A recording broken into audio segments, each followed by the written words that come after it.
الحمدللہ والصلاة والسلام علی سیدنا رسول اللہ وعلی آلہ واصحابہ ومن والہ۔ احباب ذی وقار، اللہ تعالیٰ آپ سب کو خوش رکھے کہ آپ ہر رات 10 بجے سے 11 بجے کے لیے تک جو ہے تمہارے پاس یہاں رہتے ہیں اور کچھ سننے اور سمجھنے کی جو ہے وہ کوشش کرتے ہیں۔ بہت بہت شکریہ آپ سب دوستوں کا، اللہ تعالیٰ آپ کو جزائے خیر عطا فرمائے۔ یہ ہمارا ایک سلسلہ ہم نے اس محرم الحرام 1448 ہجری شروع کیا تھا، جس میں ہم لوگوں نے اسباب کربلا اور وہ واقعات جو کربلا تک جنہوں نے پہنچایا وہ ہم لوگوں نے، اور کچھ اس کے ساتھ ساتھ ایسے اثرات جو پچھلی تاریخ میں چلے آ رہے تھے، ہم نے ان کا تذکرہ کرنا چاہا، اور ہم نے اس کے لیے ایک الگ سے ایک دورہ رکھا ہم نے کہ ہم شروع کرتے ہیں سیدنا عثمان غنی کی شہادت سے اور اس کو لے کے چلتے ہیں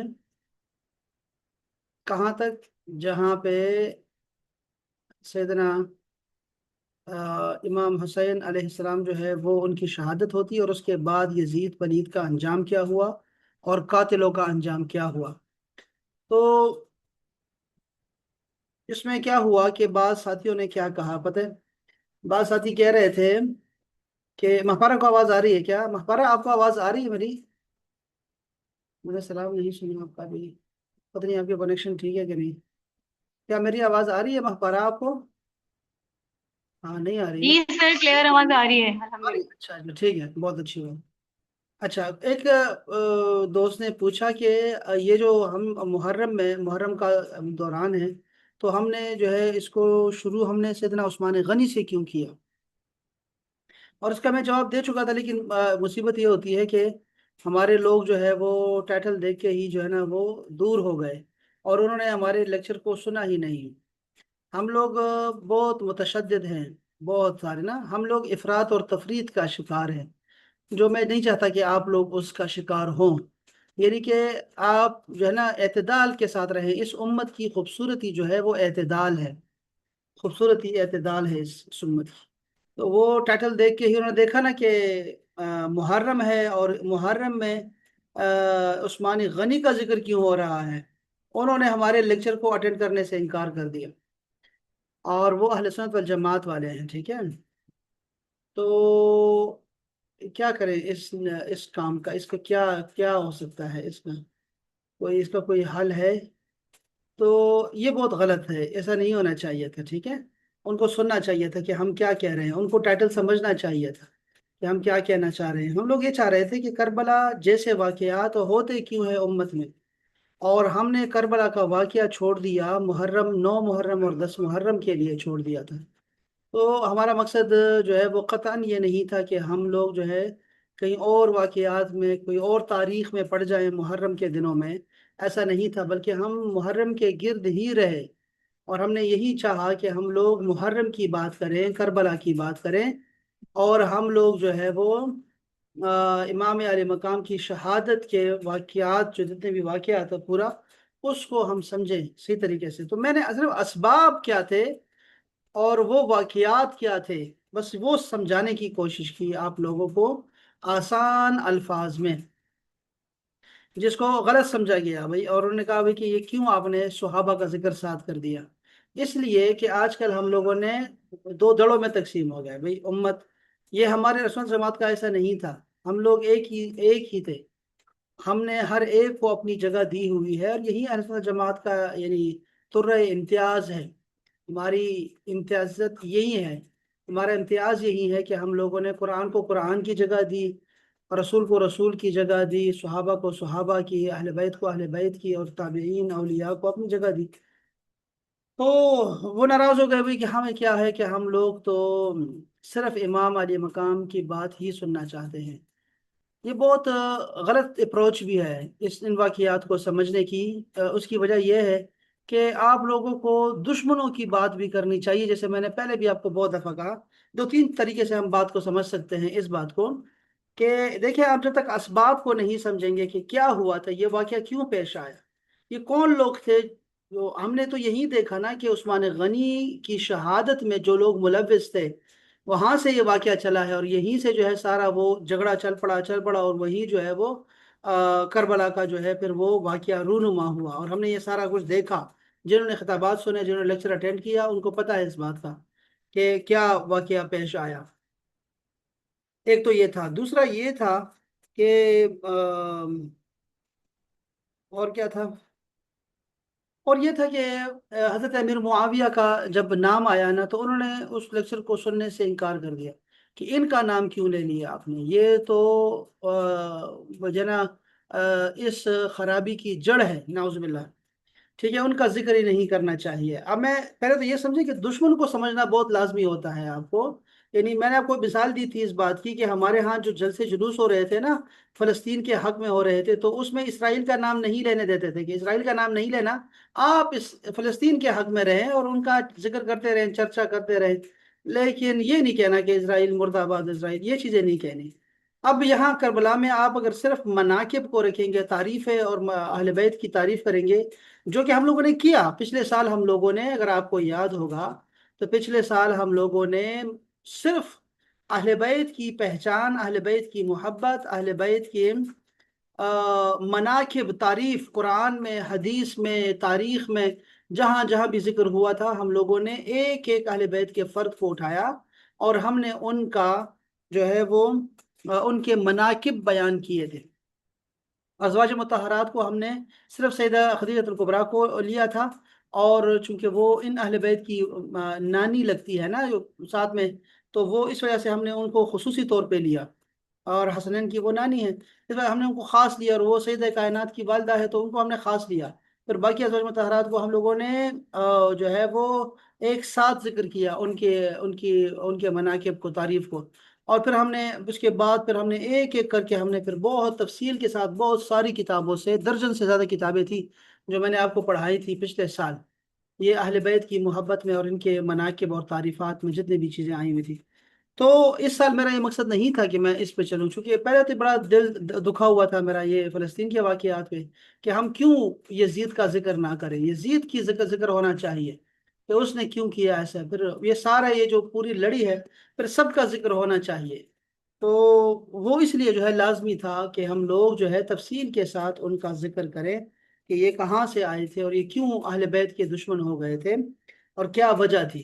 اس سے بھی پہلے ہم شروع کر سکتے تھے، یعنی کہ ہم نے تو سیدنا عثمان غنی کی شہادت کے واقعات کو پڑھا، پھر ان کے بعد حضرت علی شیر خدا کی شہادت کو پڑھا، پھر حضرت امیر معاویہ کی وصال کا بھی ہم نے پڑھا، اور پھر اس کے بعد یزید کی طرف آئے۔ ہم نے تو یہ صرف دیکھا کہ ان کے فیصلوں کا اثر کیا ہوا آنے والی نسل پر، آنے والے حکمران پہ، آنے والے خلیفہ پہ کیا کیا اثرات پڑے۔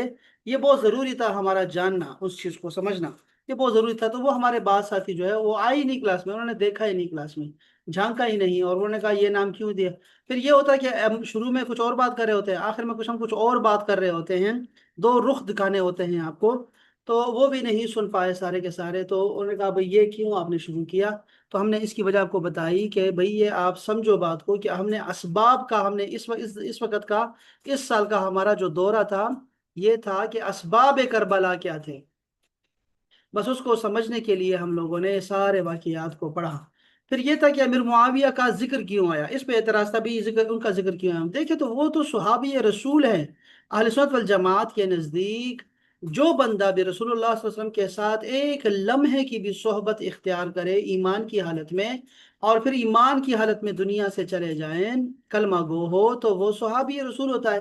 اہل سنت کے نزدیک حضرت امیر معاویہ جو تھے وہ صحابی رسول ہیں، ٹھیک ہے، اسی لیے ان کا تذکرہ کرنا لازمی تھا۔ اگر جو ان کے جو مخالف ہیں ان کو بتا رہا ہوں میں، پھر میں آپ کو ان کے حامیان کا بتاتا ہوں۔ پہلے ذرا ان کے مخالفین کو میں جواب دے دوں کہ دیکھیں حضرت امیر معاویہ جو ہیں وہ طلقاء میں سے ان کو کہتے ہیں بھئی کہ یہ تو فتح مکہ کے بعد ایمان لائے، اگر وہ تلوار کے نیچے بھی ایمان لاتے نا تب بھی ان کا ایمان قبول تھا، اور یہ اپنے حدیث میں کثرت سے سنا ہے آپ لوگوں نے، اور یہ کثرت کے ساتھ رسول پاک صلی اللہ علیہ وسلم اس پہ جو ہے وہ بتاتے رہے ہیں کہ کسی کا دل تو چیر کے نہیں دیکھا تم نے، تو وہ ایمان وہ زبان سے کہہ رہا ہے کہ میں مومن ہوں، میں نے کلمہ پڑھ لیا ہے تو بس رہنے دو، تو وہ تو باقاعدہ طور پہ 3 سال مسلسل جو ہے وہ ہم چلتے رہے مسلسل، اور انہوں نے جو ہے وہ ان کے ساتھ بھی رہے، خلفائے راشدین کے ساتھ بھی رہے مسلسل، اور حضرت ابو بکر صدیق کے ساتھ، عمر فاروق کے ساتھ، حضرت عثمان غنی کے ساتھ باقاعدہ طور پہ، اور اس کے بعد بھی پھر انہوں نے 20 سال تک حکومت کی بعد میں، تو وہ اسلامی حکومت ہی تھی۔ تو اب یہ بات ہے کہ وہ صحابہ رسول تھے، ان کے جو بھی کچھ ان کی زندگی میں آیا وہ بعد کی بات ہے، لیکن ان کے بارے میں یہ رویہ رکھنا کہ ان کو جو ہے وہ آپ جو ہے وہ یزید کے ساتھ برابر کریں، تو یہ بالکل بھی جو ہے وہ نامناسب ہے، اور اہل سنت جماعت کا یہ عقیدہ نہیں ہے ان کے بارے میں، ٹھیک ہے جی۔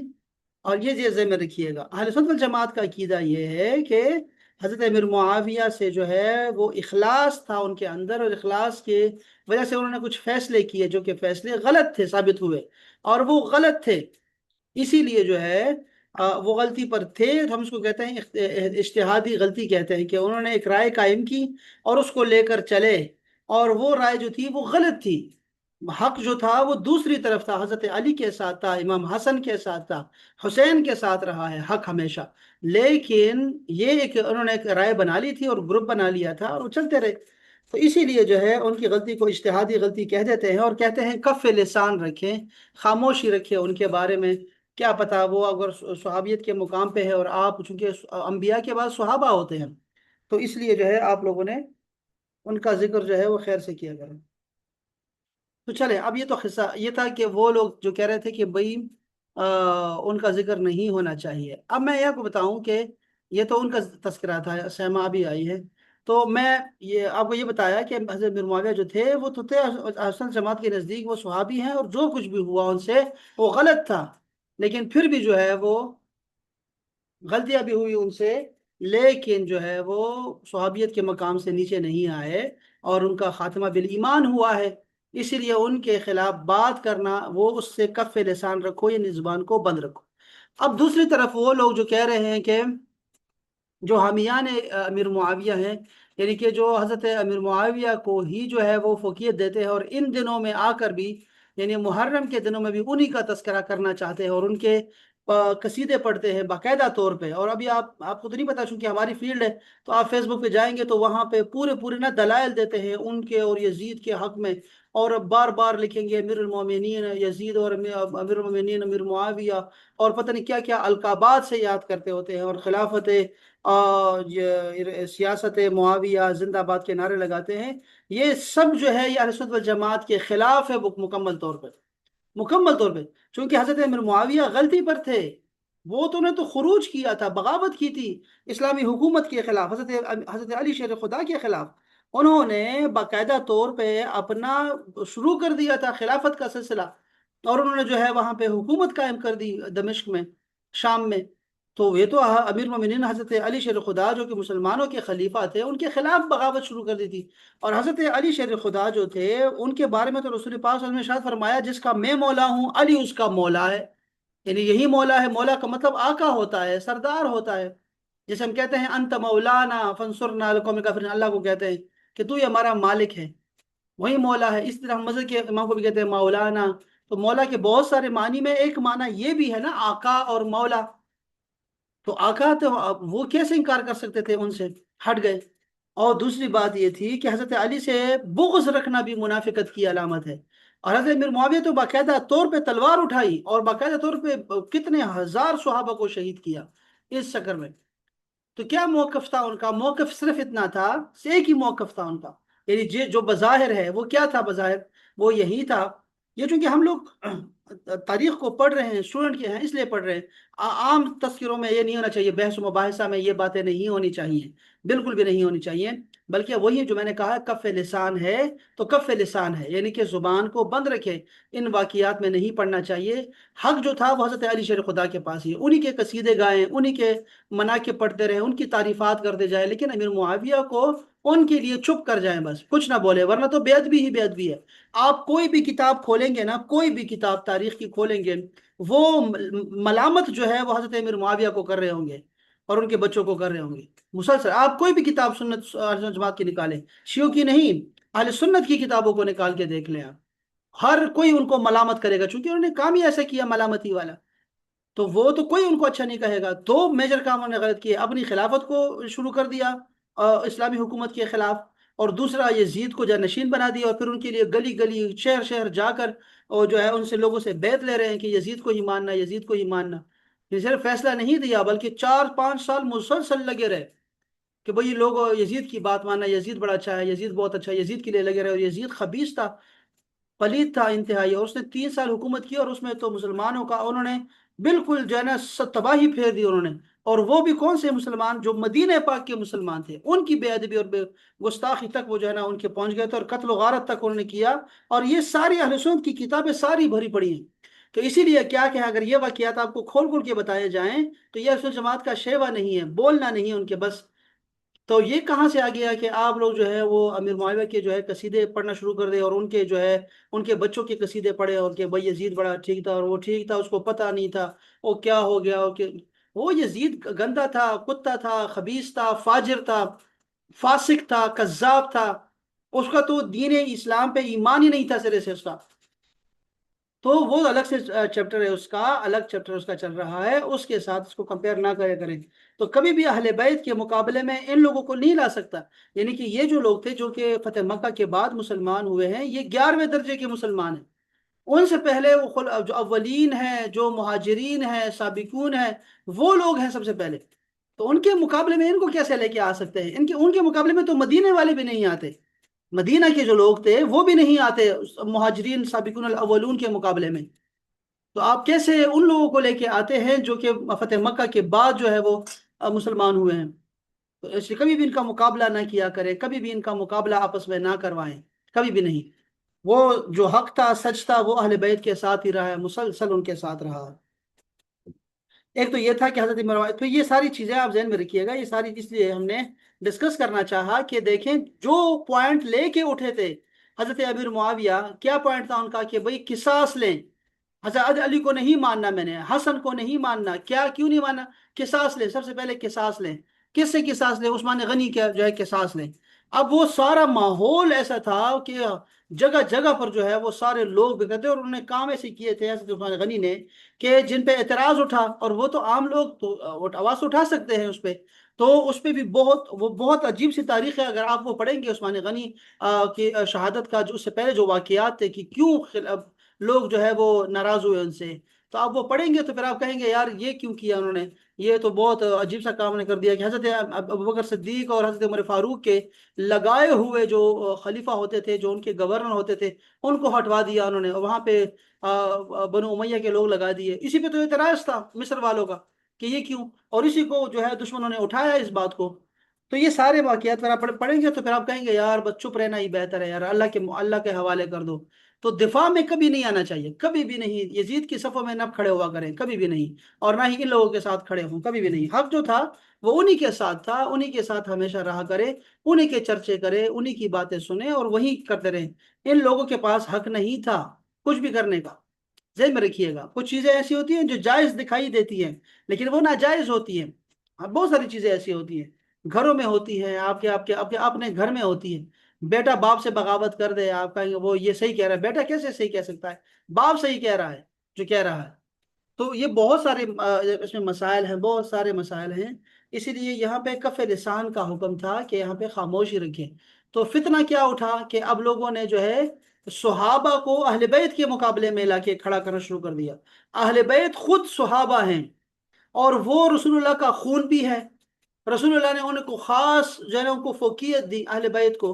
تو آپ باقی صحابہ کو اہل بیت کے مقابلے میں لا کر کھڑا کر دیں گے تو پھر تو لازم بات ہے لوگوں نے گروہ ہونا ہی ہے. تو ہمیشہ جو ہے اہل بیت کا گروہ پکڑا کریں، ان کا دامن پکڑا کریں. ان کے پاس خیر ہے، ان کے پاس سب کچھ ہے، یہ ذہن میں رکھیے گا. یہ قرآن کی طرح ہے. قرآن اور یہ حدیث ثقلین آپ نے سنی ہوگی کہ یہ دو چیزیں ہیں جس کو پکڑ کے رکھنا ہے. ایک ہے عطرتی، جو میری عطرت ہے، آل اولاد ہے، اور دوسرا کہ قرآن کو تھامے رکھنا ہے. یہ دونوں حوض کوثر پہ مجھ سے ملیں گے تو میں پوچھوں گا تم لوگوں سے کہ تم لوگوں نے ان دونوں کے ساتھ کیا کیا. تو ہمیشہ جو ہے اہل بیت کے ساتھ رہا کریں، انہی کے ساتھ رہا کریں. اور ان کے مخالفین کے دلائل پڑھ کے سن کے، یہ سارے دھوکے ہیں. آپ نے کچھ بھی پڑھنا ہو نا، کچھ بھی اگر آپ نے یہیں بھی سوال ہو سکتا ہے، ہاں یہ سوال بھی ہو سکتا ہے آپ میں سے کہ بھئی کون سی کتاب پڑھیں، کون سی تاریخ پڑھیں؟ اب جو تاریخیں بھی بہت ساری ہیں، لوگوں نے رد و بدل کر دی۔ آپ کے پاس جو جس سے آپ قرآن لے رہے ہیں نا، اس سے آپ تاریخ بھی لے لیں، علامہ ابن کثیر سے لے لیں آپ، علامہ طبری سے لے لیں، ابن جریر الطبری، جن سے آپ تفسیر پڑھ رہے ہیں، امام قرطبی، ان سے آپ جو ہے یہ تاریخ بھی لے لیں۔ تو آپ تاریخ البدایہ والنہایہ، یعنی کہ جو تاریخ ابن کثیر کے نام سے مشہور ہے، آپ وہ پڑھیں گے نا، تو آپ بیان نہیں کر پائیں گے، جیسے میں ابھی بیان نہیں کر پا رہا آپ کو کہ واقعہ کیا تھا، شہادت کا واقعہ کیا تھا۔ تو ذہن میں رکھیے گا کہ ہمیشہ جو ہے وہ ان کے ساتھ یہ حق رہا ہے۔ تو یہ میں آپ کو اس لیے بتانا چاہ رہا تھا کہ یہ واقعات ہم نے تفصیل سے اسی لیے پڑھے تاکہ ہمیں پتہ ہو کہ کیا ہوا۔ دیکھو میں کہہ رہا تھا آپ کو کہ حضرت امیر معاویہ نے یہی بات لے کے اٹھے تھے، مخالفت کی تھی اور جنگیں لڑی حضرت علی شیر خدا کے ساتھ۔ ایک جنگ میں تو سیدہ ام المومنین سیدہ عائشہ بھی شریک تھی، جنگ نہیں تھی ہو رہی تھی، ویسے وہ ناراضگی تھی ان کی کہ یہی بات تھی کہ بھئی آپ قصاص لیں، اس بات پہ تھی، موقف پہ تھی۔ حالانکہ وہاں لڑائی شروع کر دی، خوارج نے لڑائی شروع کر دی، تو پھر یہ سارے مسلمان یہ بھی آپس میں لڑنا شروع کر دیا کہ بھئی یہ شاید امیر معاویہ اور حضرت علی کی جو ہے نا، ان کی فوجیں آپس میں لڑ رہی ہیں، تو انہوں نے لڑنا شروع کر دیا آپس میں، جس پہ حضرت ام المومنین جو ہے بہت پھر شرمندہ رہی، بہت زیادہ، کہ یہ اچھا نہیں ہوا، اور بڑا دکھی رہی ہمیشہ کہ یہ اچھا نہیں ہوا۔ تو میں اب یہ بتانا چاہ رہا ہوں کہ اتنی ساری جنگیں کرنے کے بعد جب خود بنے ہیں، خلیفہ بنے ہیں، امیر بنے ہیں، تو انہوں نے قصاص ہی لینے سے انکار کر دیا اور کہا کہ پہلے ہم حکومت کو مضبوط کریں گے، اس کے بعد پھر قصاص لیں گے۔ اور یہی بات حضرت علی شیر خدا بھی کر رہے تھے، بار بار کر رہے تھے، یہی تو ان کا موقف تھا، حضرت علی حضرت حسن کا بھی یہی تو موقف تھا، لیکن نہیں، انہوں نے کو چین نہیں لینے دیا، اور بعد میں یہی کرتے رہے۔ تو برحال وہ تو جو تھا، اب یہ بھی فیصلہ غلط نکلا نا، بعد میں ان کو صلح کرنی پڑ گئی نا، کیونکہ حق ان کے ساتھ تھا، مسلمان ان کے ساتھ تھے، انہوں نے 20 سال حکومت کی تھی دمشق میں، اپنے ہم خیال لوگ بنا دیے تھے، پورے پورے پورے پورے 20 سال لگا دیے تھے۔ 20 سال ایک بندہ حکمران ہو تو وہ آپ کیا کیسے کیسے وہ ذہن بنائے گا لوگوں کے؟ تو وہ تو مکہ مدینہ، جو حجاز کے لوگ تھے، ان کے بالکل اپوزٹ چل رہے تھے یہ لوگ، اور یہ بنو ہاشم کے اپوزٹ چل رہے تھے۔ اندازہ کریں کہ بنو ہاشم کے ساتھ لڑنا، رسول اللہ کے خاندان سے لڑ رہے تھے، اور ان کی مخالفت میں مسلسل لگے رہے، مسلسل ممبروں پہ آ کے ملامتیں کرنے لگے، لعنتیں کرنے لگے، گالیاں دینے لگے، عام مجلسوں میں گالیاں دیتے تھے۔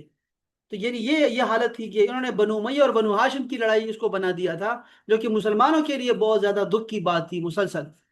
تو یہ نہیں ہونا چاہیے تھا، بالکل نہیں ہونا چاہیے تھا۔ لیکن اس کے باوجود کیا ہوا کہ جب وہ آئے، خود عمارت پہ آئے، تو انہوں نے قصاص ہی نہیں لیا، انہوں نے کہا بھائی بس آپ پہلے حکومت کو مضبوط کریں گے، اس کے بعد دیکھیں گے۔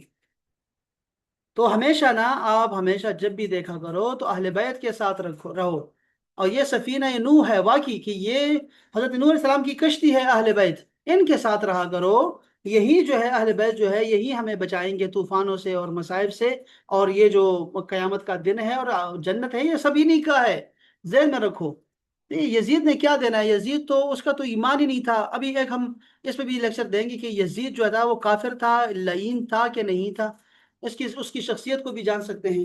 ایک تو یزید کے بارے میں بھی ہم لوگ پڑھ سکتے ہیں، اگر ویسے تو میرا بالکل بھی اس کے بات کرنے کا دل نہیں ہے، لیکن اگر چلو اگر ضرورت پڑ گئی تو پھر ہم ڈسکس کر بھی لیں گے، یا پھر میں آپ کو کتابیں بھیج دوں گا، آپ کتابیں دیکھ لیں بس، وہ پھر وہ اچھی رہے گی، مستند کتابیں۔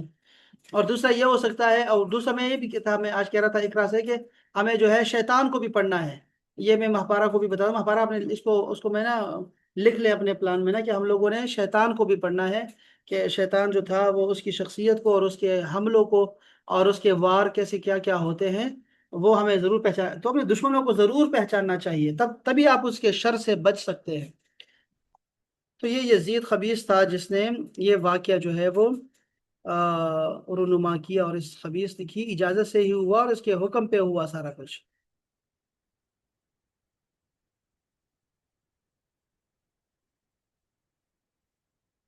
اللہ اکبر و کبیرہ۔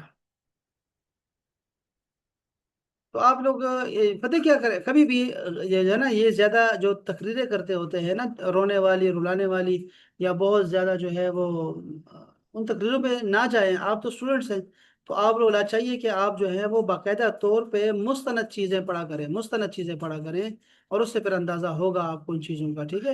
ہمارے یہاں تو گروہ بندی ہے نا، گروہ بندی ہے، اب ہر بندہ اپنے گروہ میں پڑا ہوا ہے۔ مصیبت یہ ہے کہ جب آپ اعتدال کی بات کریں گے تو لازم بات ہے لوگوں کو برا لگے گا، لازم بات ہے ہر لوگ بندہ آپ کا جو ہے وہ جو ہے نا وہ پھر مانتا بھی نہیں ہے آپ کو، ٹھیک ہے نا؟ تو ہمیشہ جو ہے وہ مستند پڑھا کرے، اچھی بات ہے، وہ دو چار پڑھ لیا کریں تاکہ پتہ لگے آپ کو، اچھا رہتا ہے۔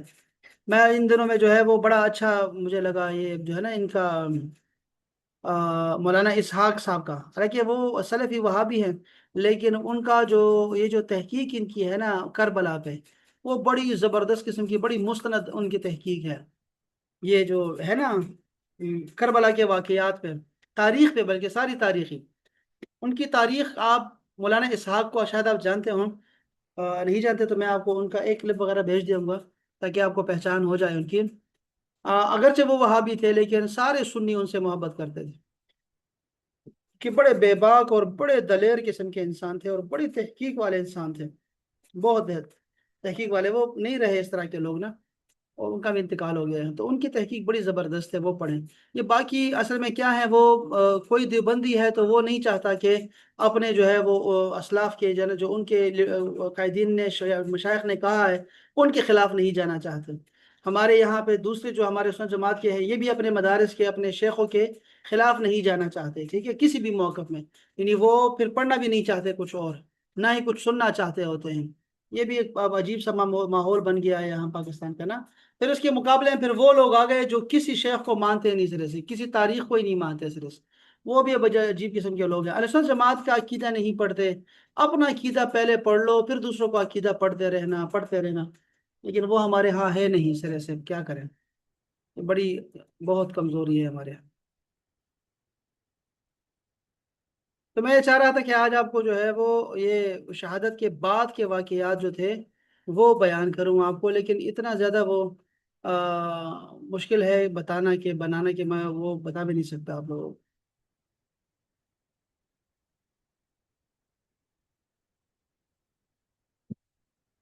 کچھ کچھ آپ کو بتاتا ہوں جو کہ علامہ ہمارے نعیم الدین مراد آبادی رحمۃ اللہ تعالی علیہ نے جو ہے نا لکھا ہے، اور وہ چونکہ ہمارے اہل سنت جماعت کے معتدل قسم کے علماء میں ہیں، اور ان کو حکیم الامت بھی کہتے ہیں، تو ان کی کتاب سے بھی آپ کو میں پڑھ کے سناتا ہوں۔ پہلے میں ذرا آپ کو تاریخ ابن کثیر سے کچھ بتاتا ہوں۔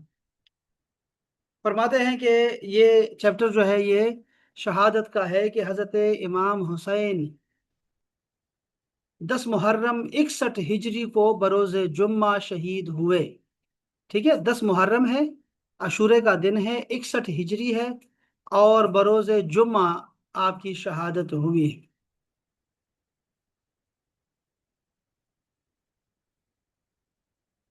عمر کتنی تھی آپ کی عمر جو تھی وہ 58 سال، اس کے قریب قریب تھی۔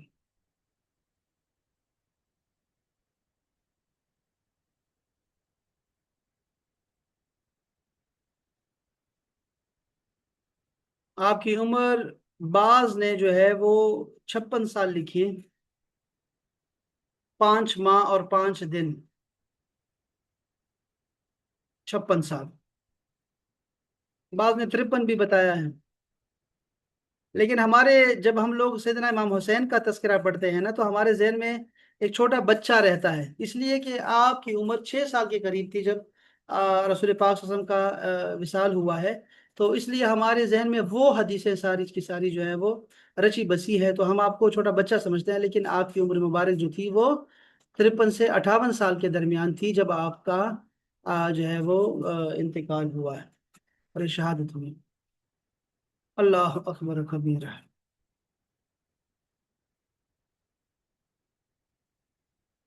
تو میں آپ کو مختصراً بتانا چاہوں گا تاکہ جتنا میں پڑھ سکوں آپ سن سکیں، اور جتنا میں پڑھ سکوں گا کہ میرے لیے بھی بڑا مشکل ہے، لیکن میں جتنا بھی پڑھ سکوں میں وہ آپ کو پڑھ کے سناؤں میں، اور یہ مستند ہے انشاءاللہ تعالی۔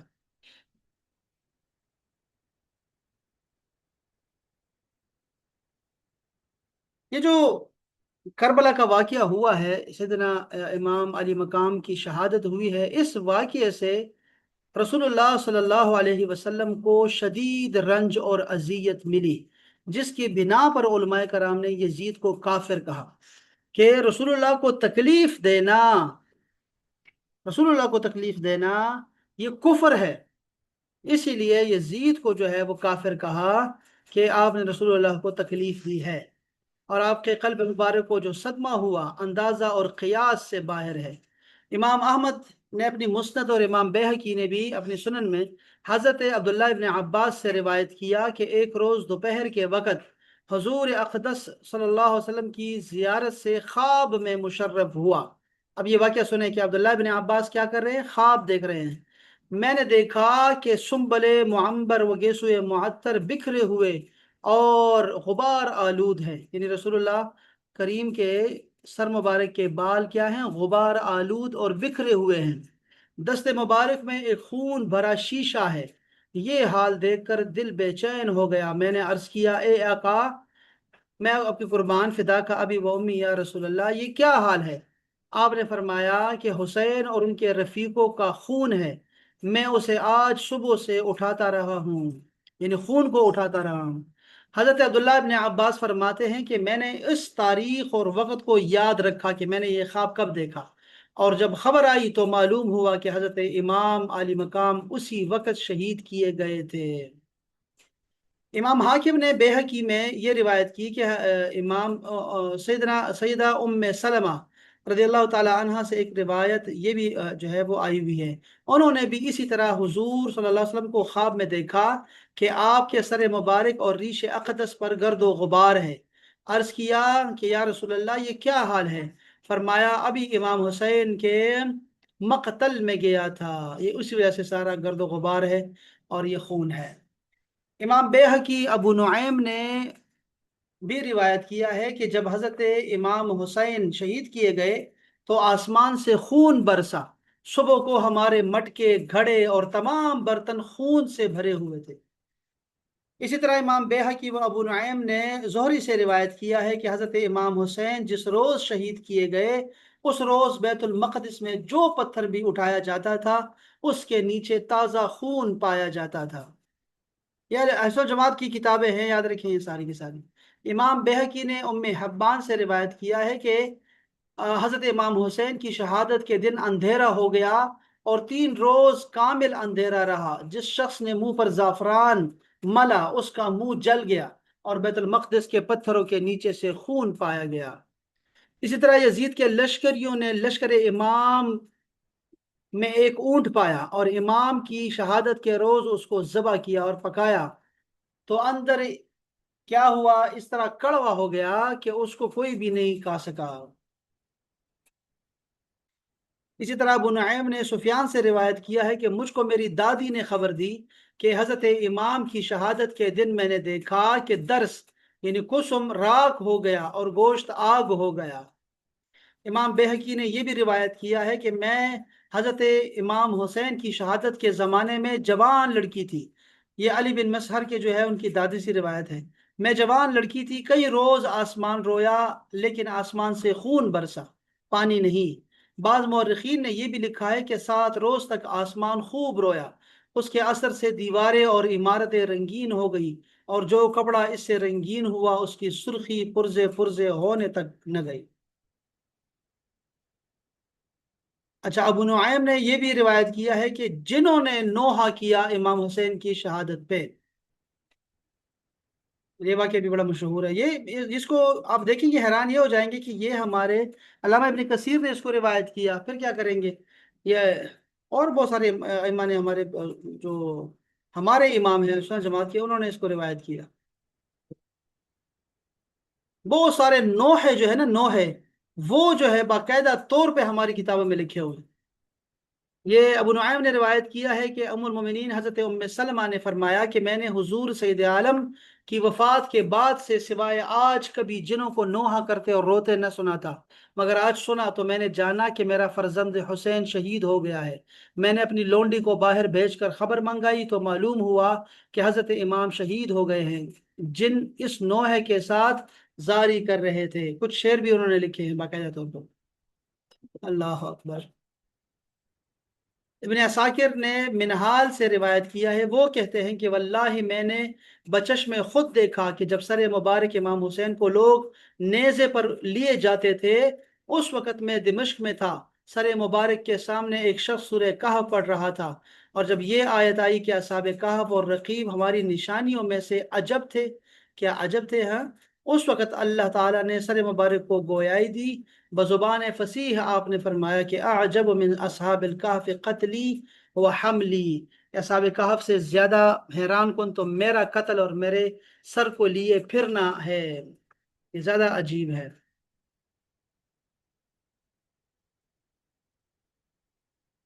اللہ اکبر۔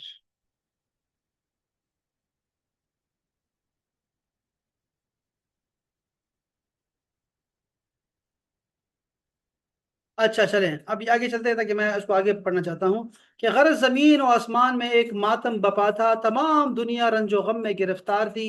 شہادت امام کے دن آفتاب کو گرہن لگا، ایسی تاریکی ہوئی کہ دوپہر میں تارے نظر آنے لگے، آسمان رویا، زمین روئی، ہوا میں جنات نے نوحہ خوانی کی، راہب تک اس حادثہ قیامت سے کانپ اٹھے اور رو پڑے۔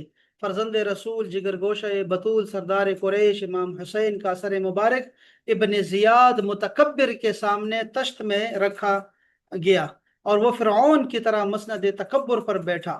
اہل بیت اپنی آنکھوں سے یہ منظر دیکھے، ان کے دلوں کا کیا حال ہوگا کہ پھر سر مبارک اور تمام شہداء کے سروں کو شہر شہر نیزوں پر پھیرایا گیا، اور وہ یزید پلید کے سامنے لا کر اس طرح رکھا کہ وہ خوش ہوا، اور اس کو کون برداشت کر سکتا ہے؟ اللہ اکبر کبیر۔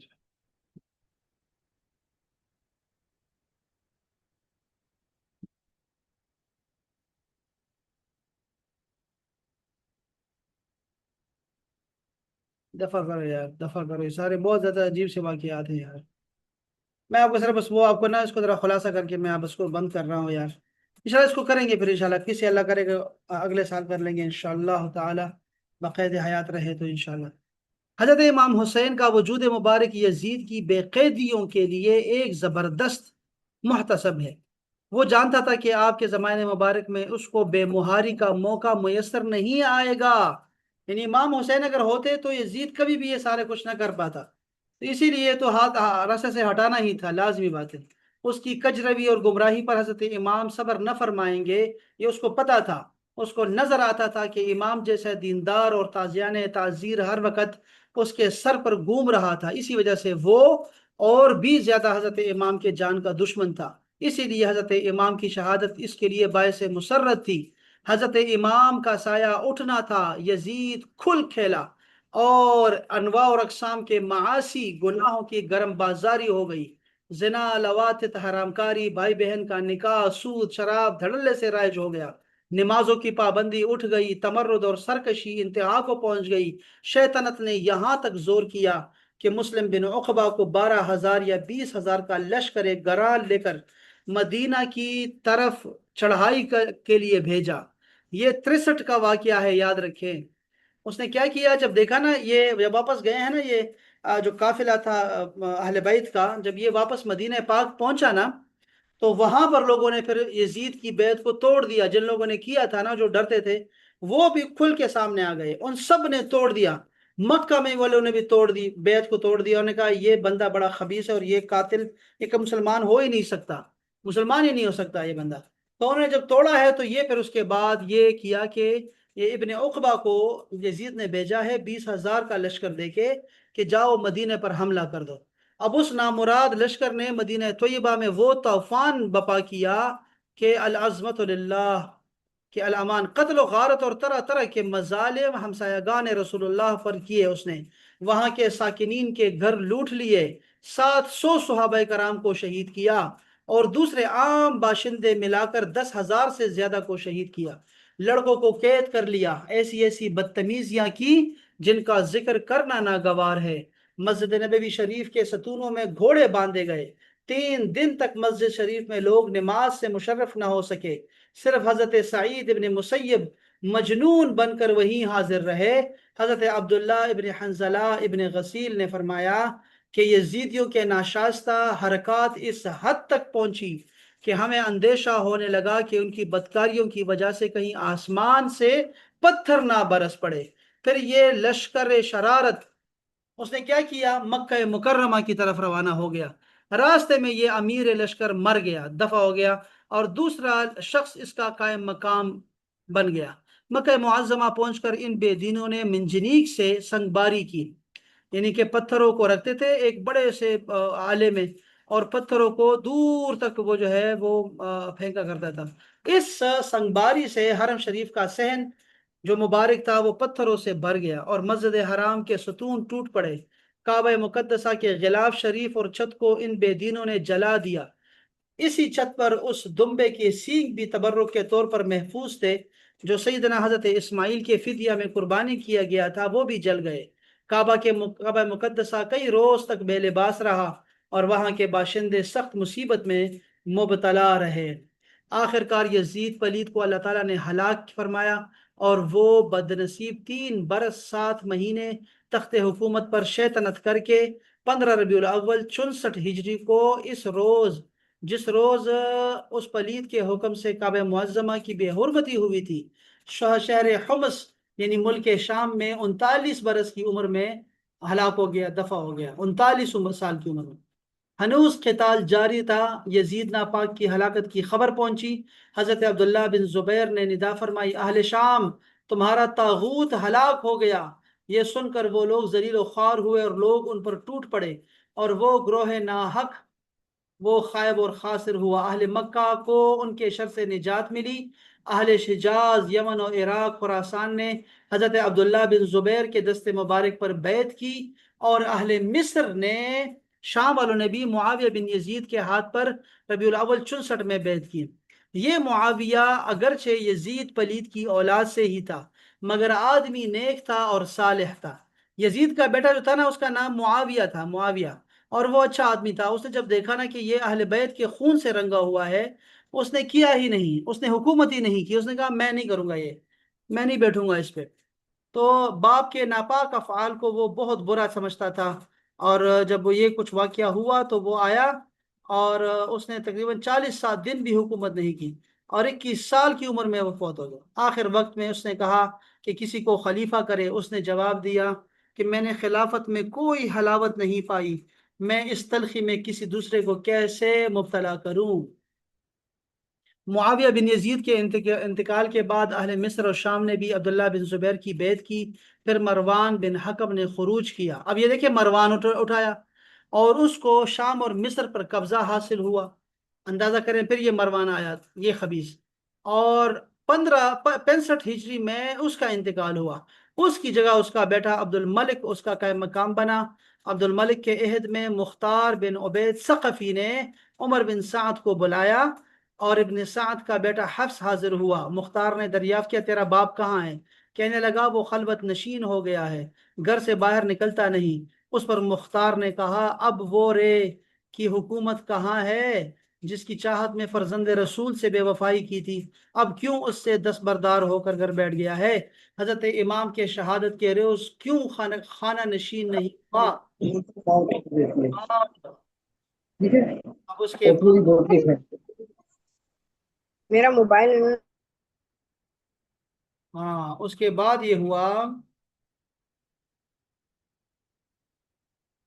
اللہ اکبر کبیرہ، اس کے بعد یہ ہوا کہ مختار نے ابن سعد اور اس کے بیٹے اور شمر ناپاک کی گردن مارنے کا حکم دے دیا، اور ان سب کے سر کٹوا کر حضرت محمد بن حنفیہ جو برادر حضرت امام کے پاس تھے ان کے پاس بھیج دیا، اور شمر کی لاش کو گھوڑوں کی سموں سے روندا دیا، اور جس سے اس کا سینہ بھی اور پسلی کی ہڈیاں چکنا چور ہو گئی تھی۔ شمر حضرت امام کے قاتلوں میں سے ہے، اور ابن سعد اس لشکر کا قافلہ سالار کمانڈر تھا۔ اس نے حضرت امام پر مظالم کے طوفان توڑے تھے۔ آج ان ظالمان ستم شعار اور مغروران نابکار کے سر تن سے جدا کر کے دشت بدشت پھرائے جا رہے ہیں۔ تو یہ کس نے کیا تھا؟ یہ مختار ثقفی نے کیا تھا۔ مسلمانوں نے مختار کے اس کارنامے پر اظہار فرح کیا، اور دشمنان امام سے بدلہ لینے پر مبارکباد دی۔ اس کے بعد مختار نے چن چن کے نا جو بھی لشکر یزید میں تھا نا، ان سب کو چن چن کر اس نے مارا ہے، سب کو مارا، کسی کو سور پہ لٹکا دیا، کسی کے ہاتھ توڑ دیے، کسی کو آگ میں جھونک دیا، سب کے سب جتنے بھی لوگ تھے نا وہ سب کے سب اس نے تباہ کر دیے، سارے مار دیے اس نے۔ 6,000 کوفی جو حضرت امام کے قتل میں شریک تھے، ان کو بھی مختار نے طرح طرح کے عذابوں کے ساتھ ہلاک کیے۔ ابن زیاد کو بھی ہلاک کیے جو کوفہ کا گورنر بنا تھا۔ سب سے یہاں سے یہ بھی گند شروع ہو گیا تھا۔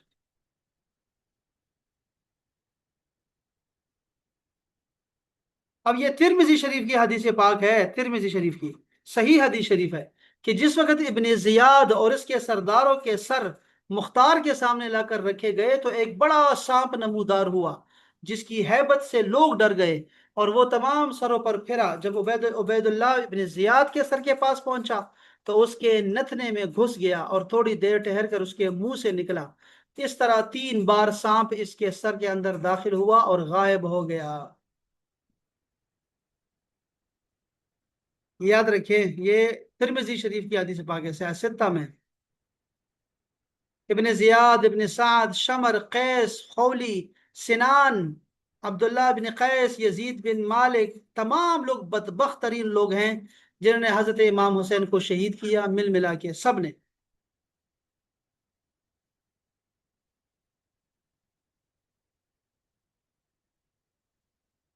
اللہ اکبر کبیر۔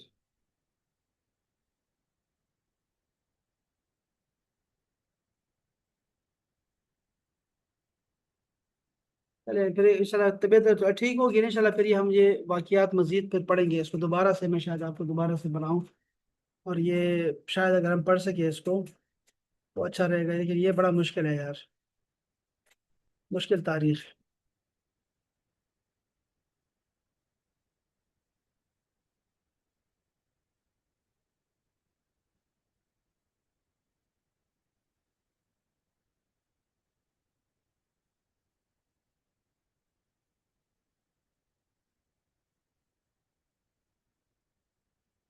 اللہ اکبر۔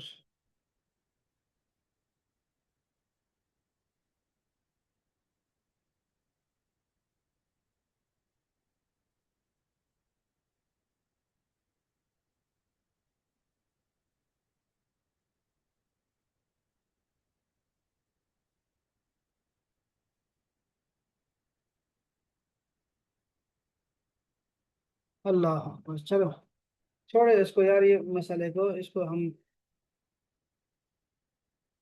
کسی اچھے وقت میں بیان کریں گے انشاءاللہ۔